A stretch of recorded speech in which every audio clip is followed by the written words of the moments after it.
پاکستان کا ٹیکس وہیں کھڑا ہے جہاں 2 سال پہلے تھا.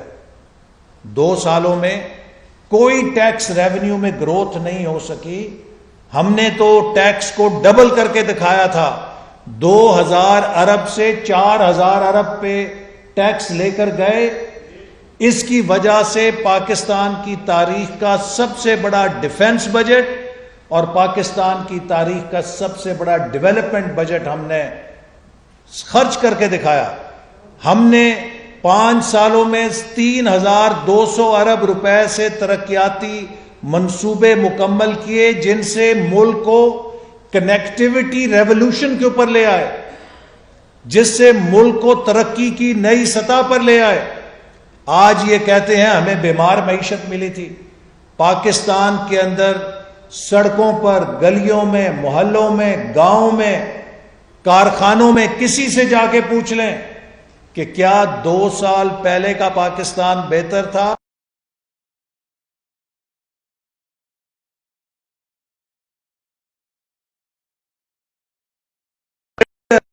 لیبر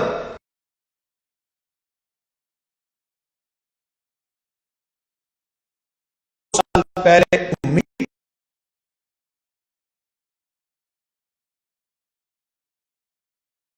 کیا ہے.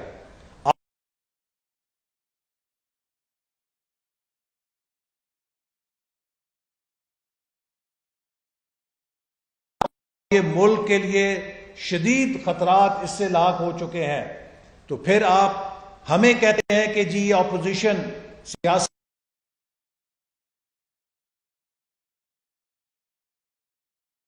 کو بلیک میل نہیں کیا. اصل بات یہ ہے کہ حکومت کی فیٹف کے اوپر چوری پکڑی گئی ہے. ہم نے حکومت کی چوری پکڑی ہے جو یہ فیٹف کے نام پہ کر رہے تھے. اور آج میں آپ کو یہ بتانا چاہتا ہوں کہ یہ وہ قانون جو یہ حکومت پاس کر رہی تھی جس کو ڈیفینڈ نہیں کر سکی, جو کہ بھارت میں مقبوضہ کشمیر کے قانون سے بھی کالا قانون پورے پاکستان پہ نافذ ہونے جا رہا تھا, جس میں اکنامک ٹیررزم کے حوالے سے ہر بزنس مین, ہر تاجر, ہر کاروباری بندہ معاشی دہشت گرد بن کے دنیا بھر کے اس کے ویزے کینسل ہو جاتے. وہ دنیا میں کاروبار نہیں کر سکتا تھا اور تباہ و برباد ہو جاتا. حکومت ایک ایسا ملک میں مسلط کر رہی ہے. صحافی 6 مہینے کے لیے اندر ہو جاتا اور اس کو بھی دہشت گرد بنا دیا جاتا, اور کوئی بھی مخالف 6 مہینے کے لیے اندر ہو جاتا اور کوئی اس کے پاس قانون اور آئین کی پروٹیکشن نہیں تھی. کس کال کوٹری میں جاتا, کس قلعے میں جاتا, کوئی نہیں جان سکتا تھا کہ 6 مہینے کے لیے حکومت کا مخالف مسنگ پرسن ہو گیا ہے. قانونی طور پر یہ قانون تھا جو حکومت لے کر آئی تھی, اور یہ وہ چوری ہے جو ہم نے پکڑی ہے, اور اس کی انہیں مرچیں لگی ہوئی ہیں کہ ان کی چوری پکڑی گئی. اور فیٹف کا نام لے کر رہے تھے. ہم انہیں چھوڑیں گے نہیں. ہم ان کی اس چوری کو بین الاقوامی برادری کے سامنے پیش کریں گے. ہم پوچھیں گے جا کے امریکہ سے, ہم پوچھیں گے یورپین یونین کے ممالک سے جو بنیادی حقوق کا نام لیتے ہیں کہ کیا آپ نے حکومت کو ایسا کالا قانون بنانے کی کوئی تجویز دی تھی, اور اگر نہیں دی تھی تو کم از کم آپ حکومت سے یہ سوال ضرور پوچھیں کہ آپ کا نام لے کر یہ پاکستان کے 22 کروڑ عوام کو اندھیروں میں کالے قانون کی رسی میں جکڑنے کا منصوبہ کیوں بنا رہی تھی. اس چوری کے پکڑے جانے کے اوپر حکومت کو تکلیف ہے. اور اب جو دوسری چوری کرنے جا رہی ہے, حکومت کا ہر قانون نواز شریف صاحب کو سامنے رکھ کے بنایا جاتا ہے. حکومت کا ہر قانون اسحاق ڈار صاحب کو سامنے رکھ کے بنایا جاتا ہے. حکومت کا ہر قانون سیاسی مخالفوں کو سامنے رکھ کے بنایا جاتا ہے, بھلے اس کے پیچھے ملک کا کوئی نقصان ہو جائے. اب جو میوچول لیگل اسسٹنس کا قانون بنانے جا رہے ہیں, ان کا مقصد اپنے سیاسی دشمنوں کو تنگ کرنا ہے, لیکن اس قانون کے بننے سے کل کو دنیا کا کوئی ملک ہمارے ایٹمی سائنسدانوں کو بھی ہمارے سے لے کے مانگ سکے گا۔ جب آپ یہ قانون بناتے ہیں جو یہ یک طرفہ نہیں ہوتے، جب آپ یہ قانون بناتے ہیں کہ ہمیں ہمارے بندے باہر سے ہر قیمت پہ چاہیے، تو دوسرے لوگ بھی کہیں گے کہ ہمیں بھی اپنے ملزم ہر قیمت کے اوپر چاہیے۔ وہ کسی ہمارے ایٹمی سائنسدان کے اوپر کوئی جھوٹا مقدمہ بنا کے حکومت سے کہیں گے کہ ہمیں وہ ہمارے حوالے کرو۔ تو جب تک اس طرح کی چیزیں قانون کے مطابق نہ کی جائیں، میں مطالبہ کرتا ہوں کہ جو میوچول لیگل اسسٹنس کا کیس ہے اس کو پاکستان بار کاؤنسل سے ویٹ کرانا چاہیے، اس کو جو ہماری پروفیشنل باڈیز ہیں ان سے ویٹ کرانا چاہیے، تاکہ اس ملک کے عوام کے بنیادی حقوق پہ ڈاکہ نہ ڈالا جائے۔ اسی طرح جیسے کہ فیٹف کے قانون میں یہ ڈاکہ ڈال رہے تھے عوام کے بنیادی حقوق پہ، اور ہم نے ان کو پکڑ لیا ہے اور ان کی چوری پکڑی گئی ہے، تو اب یہ شور مچا رہے ہیں۔ پھر یہ نیب کے اوپر کہتے ہیں کہ حکومت نیب ختم کرنا چاہتی ہے۔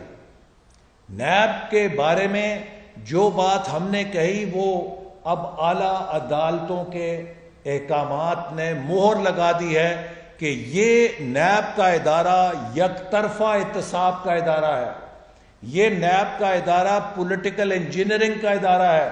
یہ مسلم لیگ نون نہیں کہہ رہی، یہ سپریم کورٹ آف پاکستان کہہ رہی ہے۔ یہ نیب کا قانون اسلامی تعلیمات کے خلاف ہے، یہ مسلم لیگ نون نہیں کہہ رہی، یہ اسلامی نظریاتی کونسل کہہ رہی ہے۔ تو ہمارا مطالبہ تو یہ ہے کہ جو سپریم کورٹ اور اسلامی نظریاتی کونسل نے ہدایات دی ہیں ان کی روشنی میں نیب کے قانون کو ہم آہنگ کیا جائے، تاکہ بنیادی حقوق پہ ڈاکہ نہ ڈالا جائے۔ ہم یہ بات کیوں کرتے ہیں؟ یہ بات اس لیے کرتے ہیں کہ اس نیب نے خواجہ سعد رفیق اور سلمان رفیق کو اگر 16 مہینے جیل میں رکھا اور پتہ چلا کہ جھوٹے الزامات کے اوپر رکھا، نیب کے پاس کوئی بنیاد نہیں تھی، تو ان دونوں بھائیوں کے 16 مہینے کون واپس لا کر دے گا انہیں؟ ان کی فیملیز کو اپنے ہیڈ آف فیملی سے جو دوری تھی، ان کے بچوں کی جو اپنے والد سے دوری تھی 16 مہینے کی، اسے کون لا کر دے گا؟ جو کردار کشی ہوئی ان کی فیملی کی، اسے واپس کون لا کر دے گا؟ راجہ قمر الاسلام کو 12 مہینے اگر رکھا گیا اور بعد میں ہاتھ جھاڑ کے جی غلط رکھا گیا، اس کی زندگی کے 12 مہینے اسے کون لا کر دے گا؟ حافظ نعمان کو اگر بے گناہ رکھا گیا، اس کے 12 مہینے کون اس کو واپس لا کر دے گا؟ شاہد خاقان عباسی کے 7-8 مہینے کون اس کو واپس لا کر دے گا؟ مفتاح اسماعیل، مجھے جیل میں رکھا۔ آپ صرف ایک بندے کو جھوٹی جیل میں نہیں رکھتے، آپ اس کے پورے خاندان کو کردار کشی سے گزارتے ہیں۔ اور یہی بات ہے کہ جو سپریم کورٹ نے اپنے فیصلے میں کہی ہے کہ dignity of people is compromised, ان کا معاش کمپرومائز ہوتا ہے، ان کی آزادی کمپرومائز ہوتی ہے، اور اس کے اوپر آپ فخر سے کہتے ہیں کہ ہم نے ان کو گرفتار کر لیا ہے۔ امریکہ میں کھڑے ہو کے عمران خان صاحب کہتے ہیں کہ میں نے شاہد خاقان عباسی کو پکڑ لیا ہے، اور ابھی یہ کہنے کی ضرورت ہے کہ نیب آپ کا ادارہ نہیں ہے، نیب آپ کے اشاروں پہ نہیں چلتا۔ شیخ رشید صاحب کہتے ہیں میں نے 2 دفعہ عمران خان کو کہا ہے کہ میر شکیل الرحمان کو چھوڑ دو، تو پھر نیب نے کس کے کہنے پہ میر شکیل الرحمان صاحب کو پکڑا ہے؟ اس سے بڑی شہادت اور کیا ہو سکتی ہے؟ حکومت کے وزیر خود کہہ رہے ہیں کہ میں نے وزیر اعظم سے کہا ہے کہ میر شکیل الرحمان کو چھوڑ دو، تو اس کا مطلب ہے کہ نیب وزیر اعظم کے کہنے پہ ان کے مخالفین کو اندر کرتا ہے، ان کے بنیادی حقوق سلب کرتا ہے۔ تو اگر نیب کے قانون میں بنیادی حقوق کو محفوظ کرنے کی بات کی جائے تاکہ کسی بے گناہ فرد کو یہ انتقام کے اوپر نہ پکڑیں، تو کیا یہ نیب کو غیر مؤثر کرنے کی بات ہے؟ کیا یہ چاہتے ہیں کہ ان کے پاس بلینک چیک ہو، جس کو مرضی اٹھا کے یہ جیل میں ڈال دیں، جس کی مرضی یہ کردار کشی کریں؟ اور آج اسی حوالے سے میں یہ بات دہرانا چاہتا ہوں کہ ہم حکومت کی اس کردار کشی کی مہم کو برداشت نہیں کریں گے۔ الحمدللہ ہم نے اس ملک کو سرو کیا ہے، دیانتداری کے ساتھ سرو کیا ہے، ایمانداری کے ساتھ سرو کیا ہے، اور یہی وجہ ہے کہ آج ملک کے چپے چپے پر ترقی کی علامتیں موجود ہیں۔ آج سی پیک اتھارٹی کے چیئرمین نے ٹویٹ کی ہے کہ تھر کے اندر پاور پلانٹ لگا ہے، تو یہ بھی بتانے کی ضرورت ہے کہ یہ تھر کا کوئلہ جو پاکستان کو اللہ تعالیٰ نے اتنا بڑا تحفہ دیا تھا کہ ایران اور سعودی عرب کے تیل کے برابر اس کا انرجی ایکولنٹ ہے، یہ 70 سال سے دفن تھا۔ ہم اس سے فائدہ کیوں نہیں اٹھا سکے تھے کہ کوئی اس کے لیے فائنینسنگ نہیں لے کر آ سکا تھا؟ یہ جناب وزیر اعظم نواز شریف مسلم لیگ نون کا ویژن تھا کہ ہم نے سی پیک کے اندر تھار کول کے لیے فائنینسنگ حاصل کی، اور آج تھار کے اندر $5 ارب سے زیادہ سرمایہ کاری ہو رہی ہے، اور اگلے 400 سال کے لیے وہاں سے سستی بجلی پیدا ہوگی ہمارے لیے۔ تو ہم نے تو اس طرح کے پاکستان کے لیے بڑے بڑے دروازے کھولے، گوادر پورٹ کا مرکز کھولا تاکہ سی پیک کے ذریعے ہم اس علاقے میں ایک مرکز بنے تجارت کا۔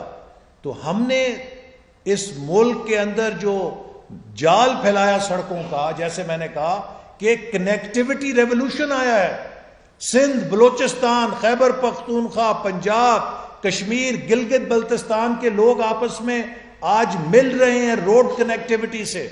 اور اب اس کے بعد جب انڈسٹریل ریولوشن کی باری آنی تھی تو انہوں نے پاکستان کی معیشت کو کریش کر دیا ہے۔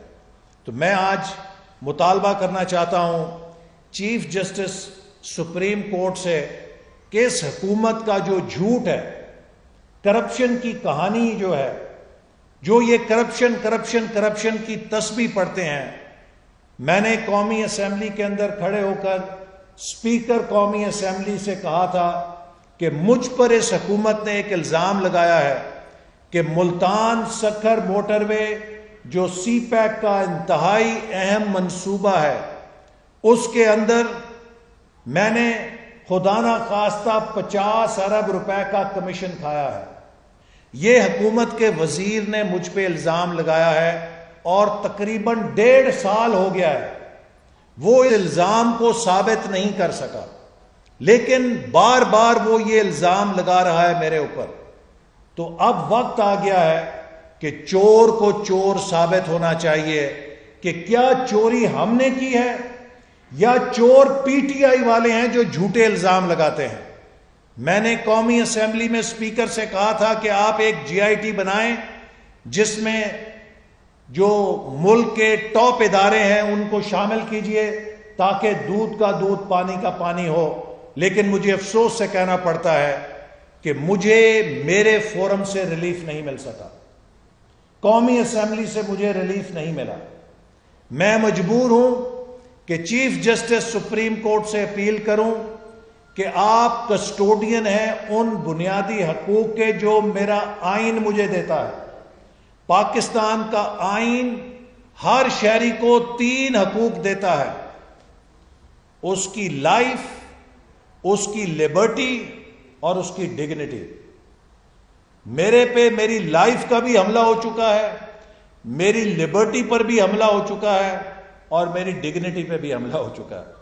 تو I am well within my right to demand کہ جناب یہ جو ہم نے ناجائز حراست بھگتی ہے اور جو کردار کشی سے ڈگنیٹی ہماری خراب ہو رہی ہے، chief justice supreme court notice لیں ملتان سکھر موٹر وے پر میرے پہ لگائے گئے الزام کا کہ میں نے 50 ارب روپیہ کمیشن یا کک بیک اس پروجیکٹ کے اندر حاصل کیا ہے، یا وہ ازرائے مہربانی اس کا سو موٹو نوٹس لیں، یا اس کا جوڈیشل کمیشن بنائیں، یا نیب اور ایف آئی اے کو نکال کر ایک غیر جانبدار جے آئی ٹی بنائے جو سپریم کورٹ کی نگرانی میں اس الزام کی تحقیقات کرے کہ کیا میں نے ملتان سکھر موٹر وے پر 50 ارب کمیشن یا کک بیک لیا ہے،